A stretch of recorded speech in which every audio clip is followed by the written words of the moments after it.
বাজার থেকে যেদিন মাছ নিয়ে আসা হয় সেদিন বড় মাছ নিয়ে আসলে তেমন একটা ঝামেলা হয় না, তবে ছোট মাছ নিয়ে আসলে খুব বেশি ঝামেলার হয়ে যায়।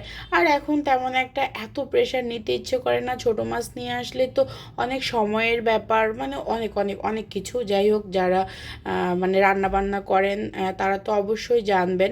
আর বড় মাছ নিয়ে আসলে বাচ্চাদেরও মানে মন খুশি করা যায়, আর নিজেদেরও কাজটা অনেকটা মানে এগিয়ে নেওয়া যায়। তো যাই হোক, কেমন আছেন সবাই অবশ্যই জানাবেন।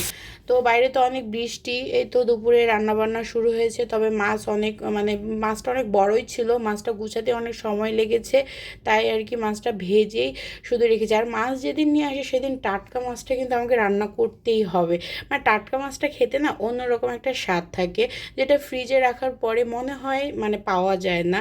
মানে আমার কাছে মনে হয়, জানি না, অনেকে আছে, আমারই এক মানে আত্মীয় আছে যে একেবারে একদিন নিয়ে আসে, বাবারে বাবা মাছ দিয়ে খায়। আমি বলি যে কেমনে সে এই মাছটা খায়।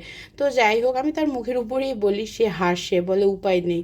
তো এই তো মাছ ভাজছি, মাছ ভাজতে যেদিকে মুছামুছি শুরু করেছি, এদিকে ছেলেকে মানে এক পিস তুলে দিয়ে একটু খাইয়ে দিয়ে ওকে স্কুলে পাঠালাম, আমার জন্য এদিকে সবজি করে নিচ্ছি, কারণ আমার সবজি খেতেই হবে, ওর বাবাও খায়, আমরা দুজনেই সবজি খাই। আর এদিকে বাচ্চাকে তো স্কুলে দিয়ে চলে এসেছি, এসে দেখে আবার সেই বৃষ্টি, এত বৃষ্টি, মানে মুষলধারে বৃষ্টি।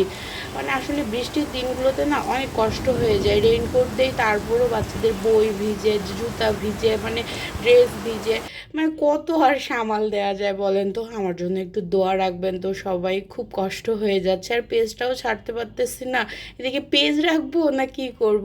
তো যাই হোক, একটু দোয়া রাখবেন, সবাই ভালো থাকবে।